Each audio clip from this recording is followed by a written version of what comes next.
और आज हम लोग सी प्लस प्लस का नेक्स्ट सेक्शन देखेंगे, जिसमें देखेंगे कि टेम्पलेट क्लास क्या होती है। ठीक है, हम लोगों ने पिछली क्लास में टेम्पलेट फंक्शन देखा था, तो आज की क्लास में हम लोगों को क्या देखना है, टेम्पलेट। मतलब टेम्पलेट फंक्शन पिछली क्लास में देखा था, इस बार हम लोग को टेम्पलेट क्लास देखना है। ठीक है, चलिए, तो टेम्पलेट क्लास के बारे में अगर सिंपल समझे तो टेम्पलेट फंक्शन जैसा ही सिंपल क्लास होता है।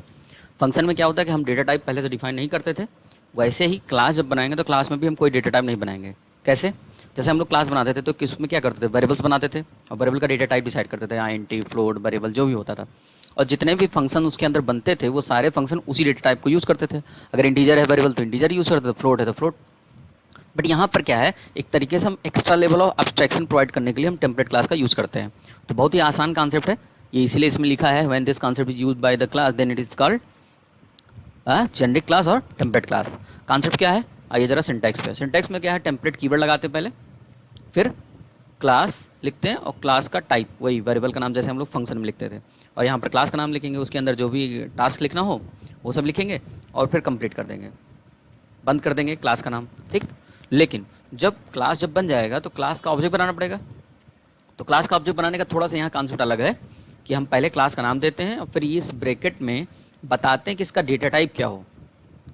ठीक है, अब आप कहेंगे सर इसका डेटा टाइप का मतलब क्या है, तो आप लोगों को मैंने अभी बताया था कि यहाँ पर जब क्लास बनती थी तो क्लास में हम वेरिएबल यहाँ लिख देते थे इंट ए बी सी। ठीक है, तो ए बी सी तीन वेरिएबल बनते थे, वो इंटीजर टाइप के बन गए।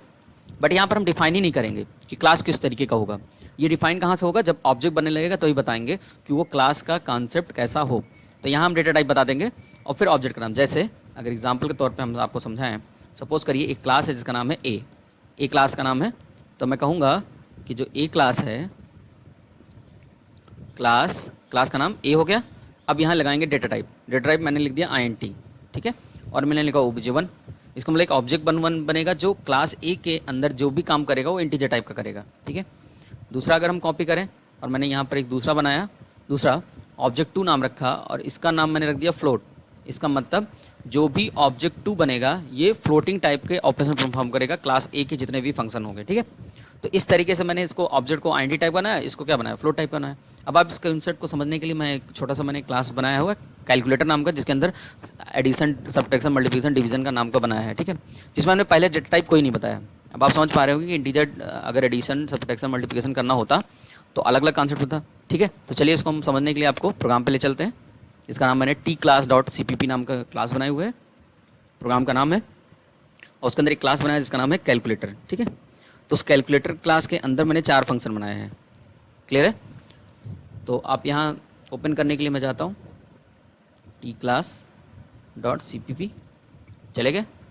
यहाँ आप ध्यान से देखिएगा, यहाँ पर एक कैलकुलेटर नाम की क्लास बनी है जो टेम्पलेट क्लास है। ठीक है, इसके अंदर 2 वेरिएबल बने हैं, t नंबर 1 नंबर 2। इसका कोई डेटा टाइप नहीं फिक्स है, इसका मतलब ये अभी किस तरीके को बनेगा नहीं पता है, ये 2 वेरिएबल्स। लेकिन यहाँ कॉन्सेप्ट यहाँ पर भी समझ में आ रहा होगा कि ये कंस्ट्रक्टर है जो कैलकुलेट करेगा, इनिशियलाइज करेगा। उसके बाद डिस्प्ले रिजल्ट नाम का मेथड, इस डिस्प्ले रिजल्ट नाम का मेथड है जिसके अंदर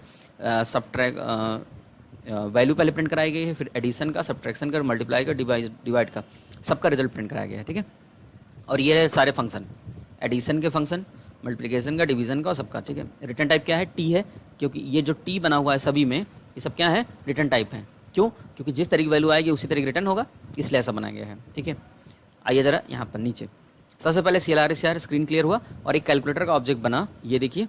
और यहाँ किस तरीके का बन रहा है, इंटीजर टाइप का बन रहा है। और इस ऑब्जेक्ट का नाम क्या है, INT कैल्क। 10 और 20 लेके जा रहा है। ध्यान समझिएगा, इस एक को मैं समझा दूंगा, आप दूसरा अपने आप समझ जाएंगे। ये 10 और 20 और 10 लेके जब जाएगा तो ये अपने कंस्ट्रक्टर के पास जाएगा। ठीक है, यहाँ पर यहाँ क्या डाल देगा, 20, और यहाँ क्या डाल देगा, 10। ठीक है, 10 और 20 जो है इनिशियलाइज हो जाएगा। क्यों? क्योंकि नंबर जो है ये वेरिएबल बना हुआ है, एक ही क्लास का है, तो नंबर 1 नंबर 2 बन चुका है, समझ गए होंगे। ये इनिशियलाइज कर देगा। अब आइए ज़रा नीचे, फिर मैंने क्या किया है, दूसरा बनाया, ऐसे फ्लोट टाइप का बना देगा, इस बार डबल टाइप का बना देगा, वैल्यू जा रही है। आइए ज़रा यहाँ पर मैंने प्रिंट कराया है INT रिजल्ट, यानी इंटीजर टाइप का, और INT कैल्क डॉट डिस्प्ले नाम का मेथड कॉल किया। तो ये जब जाएगा तो इंटीजर वाले कॉल करेगा, और ये तीनों मेथड को कॉल करने के बाद यहाँ पे डिस्प्ले रिजल्ट में जो कॉल करेंगे तो यहाँ पर ऐड नाम के फंक्शन कॉल करेगा, सब्ट्रैक्शन को, मल्टीप्लाई को, डिवाइड को, और वैल्यू आपको पता है कि 20 और 10 जा चुका है। तो 20 और 10 यहाँ पर क्या आना चाहिए, 30 इस जगह पे, यहाँ पर 30 आना चाहिए, नीचे वाले में क्या आना चाहिए, 10 आना चाहिए, 200 आना चाहिए मल्टीप्लाई वाले में, और डिवाइड वाले में 2 आना चाहिए केवल, क्योंकि 20 है 20 को 10 से डिवाइड किया जाएगा तो 2 आएगा। क्लियर है? ये हो जाएगा। ऐसे ही फ्लोट के लिए भी कॉन्सेप्ट चलेगा और ऐसे ही डबल के लिए, मैंने सबके लिए प्रिंट कराया है। ये देखिए फ्लोट का रिजल्ट और ये डबल का रिजल्ट। अब आई होप आपको समझ में आ गया होगा कैसे कॉन्सेप्ट करें। चलिए इसको मैं पहले आपको रन करा कंपाइल करा के दिखाता हूँ। कंपाइल करने में कोई एरर नहीं है, ठीक है, मैंने पहले ही चेक कर लिया था। आइए ज़रा इस पे रन पे, और मैंने जब इसको रन कराया तो आप देख सकते हैं कि कोई एरर नहीं है और आउटपुट आपके सामने है। देखिए ऊपर लिखा हुआ है INT रिजल्ट, नंबर 20 या 10, पहले बता रहा है कि नंबर क्या है 10 और 20 है, उसका एडिशन क्या होगा 30, सब्ट्रैक्शन क्या होगा 10, प्रोडक्ट क्या होगा 200, डिवीजन क्या होगा 2।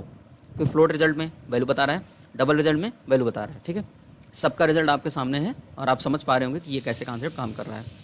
अब आपको एक बात और समझ में आ रही होगी कि जब अलग अलग कॉन्सेप्ट पे ये फंक्शन बन रहे हैं तो अब इसमें अलग अलग हमें वेरिएबल अलग अलग फंक्शन बनने की जरूरत नहीं है। अब यही क्या होता, अगर हमें डबल सबके लिए करना होता तो मुझे 4 फंक्शन, समझ पा रहे होंगे, add, subtract, multiply, divide, integer के लिए 4, फ्लोट के लिए 4 और डबल के लिए 4, ठीक है, सबके लिए हमें बनाना पड़ता है। बट यहाँ पर ऐसा नहीं हो रहा है क्योंकि यहाँ पर क्या है, एक ही से कॉन्सेप्ट काम हो रहा है। आई होप आपको इतनी बातें समझ में आ गई होंगी। बट यहाँ ध्यान रखने वाली बात है कि यहाँ पर जो डेटा टाइप पास किया गया वो एक ही नंबर है। क्या है? एक ही टाइप का नंबर पास किया गया है, ठीक है। अब इसी तरीके से हम अगर 2 नंबर को पास करना चाहें तो भी कर सकते हैं, ठीक है। समझ रहे होंगे कैसे करना है, ठीक है, कुछ खास नहीं है, आपको बस वैल्यू पास करते समय ध्यान रखना है, ठीक है। चलिए एक छोटा सा मैं प्रोग्राम अगर आपको मैं दिखाऊं तो हम लोग देख सकते हैं कि सबसे पहले हम क्या करेंगे,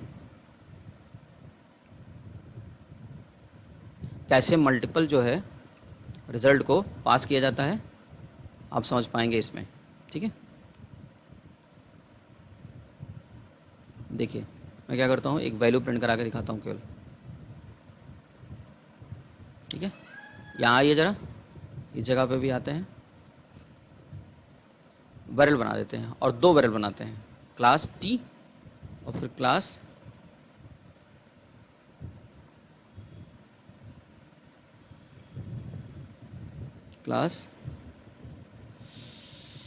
T2, ठीक है। और यहाँ पर क्या हो जाएगा, 1 हो जाएगा। आइए ज़रा, यहाँ पर मैंने 1 का ऑब्जेक्ट बनाया और ये हो गया T2 का, ठीक है। कुछ नहीं करना है, वैल्यू को इनिशियलाइज कर देना है बस, ठीक है। कैलकुलेटर की बजाय मैंने क्लास का नाम A रख लिया, ठीक है। तो कंस्ट्रक्टर का नाम क्या हो जाएगा, ये हो जाएगा T1 T2, इनिशियलाइज हो गया। डिस्प्ले रिजल्ट मैं केवल वैल्यू को प्रिंट करा कर दिखाता हूँ, ठीक है।